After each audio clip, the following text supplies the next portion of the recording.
This isn't the video I thought I'd be making today. It's definitely not the update I had planned.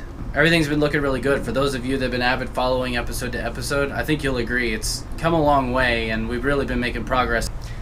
I'm frustrated and I'm kind of mad at myself for allowing the same mistake to happen more than once. That is, not to sound arrogant, but a bit of a rarity for me. I tend to learn from my mistakes pretty quickly, but that wasn't the case this time. Let me walk you through what's happened.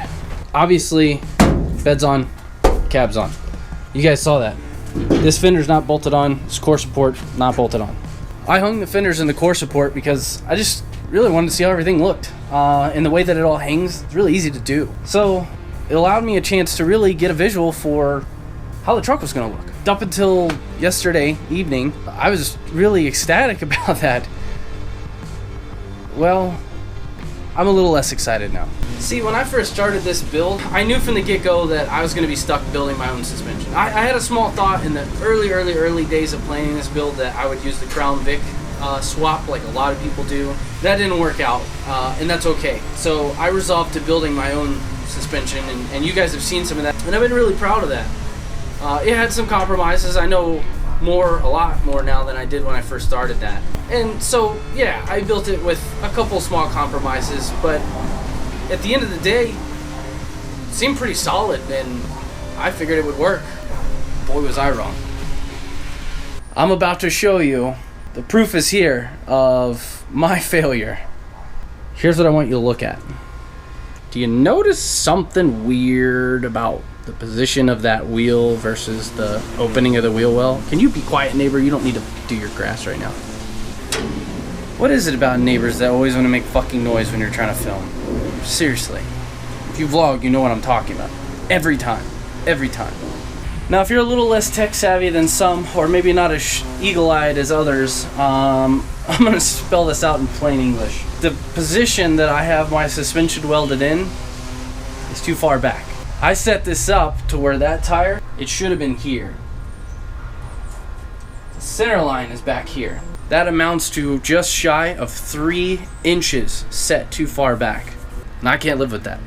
If you look down at this, you know, we have the upper control arm, and then we have the lower control arm down there. Now this black thing is just a shock simulator. This rear arm is adjustable, and I built it that way on purpose, which attaches to the ball joint right there. It can move it backwards and forwards. Now that's something that I kind of stole from circle track cars, but there is some precedence for it when it comes to road race cars too. So by turning this arm, it lengthens and shortens. And you can see where the nut is, there's a gap. That's how much I've lengthened it. It's been lengthened enough to where technically this ain't safe because there's just not enough threads biting into the insert. My God, this neighborhood got loud as fuck right now.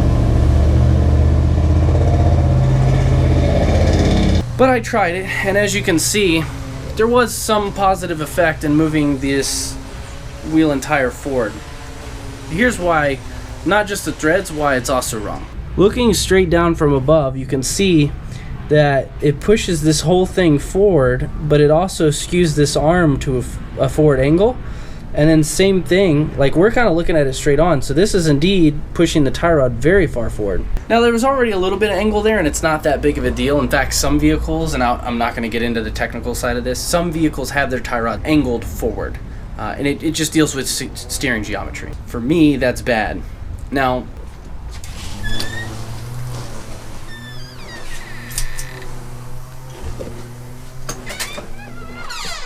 I've always admittedly had some small questions about the strength of my main lower arm and really the overall package. It puts a lot of stress on some very minimal shear points when you think about it. This truck at the end of the day will probably come in the neighborhood of 3,500 pounds without me in it. So it's not exactly light, and it is a truck, so it does have a front weight bias. I've done the best I can by shifting it rearward with a few things, but let's be honest, at the end of the day, it's gonna have some weight up there. It left me with not a lot of options. Now, I could absolutely cut the subframe off and move the whole thing forward, and I could make a couple changes to make that work. It would be much faster.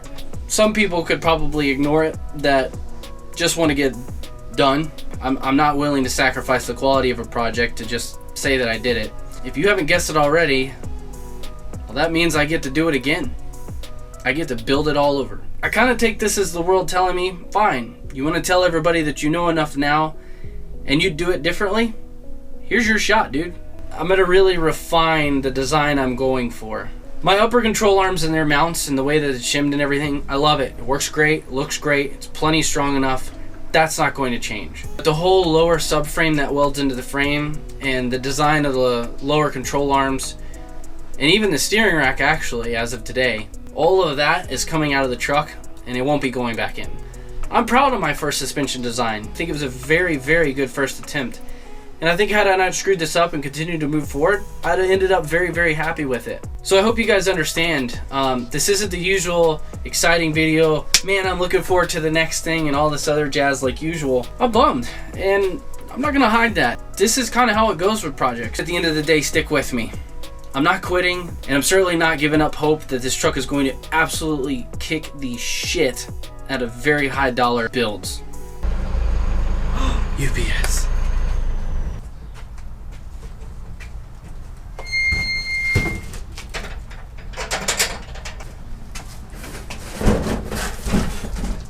Brace yourselves for some disappointment. This is not race truck parts. I'm sorry.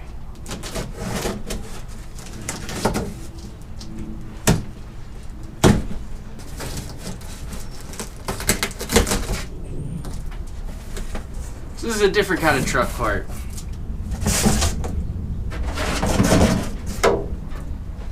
Dude, this thing is massive.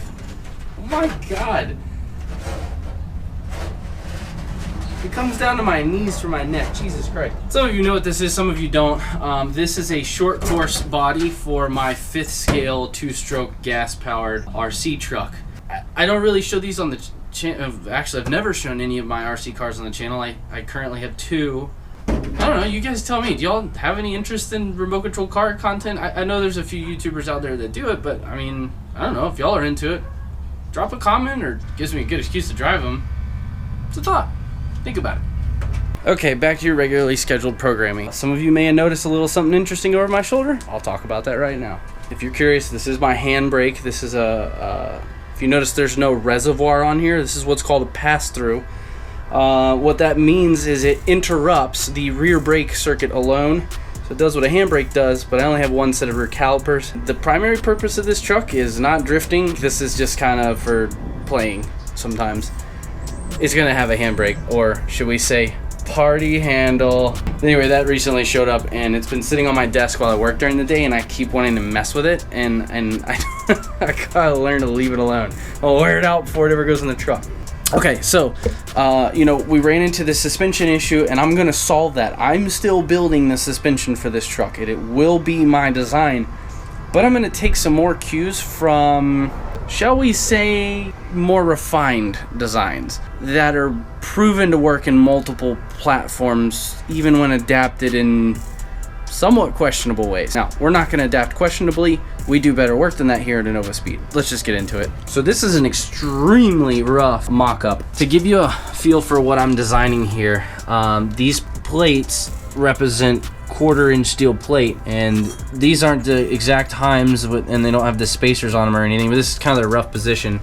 So what's going to happen is these represent the control arms, and you know, I don't have all the alignment correct yet, but they'll come out here to the bearing cup, and you can see this is notched to fit around the frame. This is probably going to change a little bit in design, but this height to the ground is accurate, as is this height to the bottom of the frame and to the ground is accurate. Being a rectangle like this with these stanchions that come up but also form a pocket for this to fit in, this is very reminiscent of the C456, I guess even the C7 front subframe. And I'm going to brace it to the frame a little more robustly this time, and I think this design actually caters better to that. This is unfolding as it goes. I actually have a very good friend of mine coming over tomorrow. We won't catch that on video, but I'll absolutely catch you guys up afterwards and explain some of the solutions we come up with. If they change from here, he may look at it and go, hey, you know, good job, that looks really good, go with it. But we'll see. I'm interested to find out, and I'm anxious to get a solution to this. For the evening, let's prep for a roll cage, get ready to make seat brackets, get ready to put in fun things like cutting the hole for the shifter so we can bolt the shifter on, putting in our handbrake so that way we know where all that is. You're gonna start to see this animal come together for for that, we're all excited. Alright, I've just picked up the camera because I wanted to shoot a quick update before I wrap up for the day. You ready? Oh, you can kind of catch a glimpse through the window. Boom. Obviously, the steering wheel doesn't sit on the seat. Some of you haven't seen this jewelry before. This is race car jewelry. My ghetto tabulous bricks, as usual, are holding this up. Unfortunately, one of the downsides to a truck that it's built to sit up higher, the cowling and the hood and everything is a little bit taller. So the seat's more or less in its spot where it's going to be. And there, I mean, there's a mountain of headroom, so it's significantly lower than stock. And there's room back there for various things. It's kind of dark, so. And then I can hide things behind here like most people do in trucks. I'm just going to have to literally sit there for like 10 minutes one day, like playing on my phone or something, and see if I am comfortable there for an extended period of time. The main thing I wanted to cut out was for the shifter, and you can see I did a pretty good job, if I do say so myself, of cutting it pretty close. This is a mid-shift TKO. It actually works pretty good with where the seat is. The problem is this swan neck brings the knob super far back. In fact, this is first right now, so if I bring it down, that's neutral. When you go down into fourth, dude, it's super far back. It's like hella close to the seat. Yeah, I just said hella because it's like that bad. In fact, with the shoulder bolster, you kind of push yourself out of the seat in order to whack it back. I didn't spec it, and it's also one of those things where when I told them the vehicle that I was buying the transmission for, they were trying to account for, as stock, where does that setup go? Had I not moved everything back like 3 or 4 inches, it actually would probably be workable. And for a street cruiser, like if you just had the normal bench seat, dude, that thing would be comfortable all day. Obviously, we're well beyond that. All stuff I'm working on, it's gonna be so freaking worth it. I am so excited. Shit's happening. Obviously, my motivation level's high. We went from yesterday's sad news to literally, it's been 24 hours.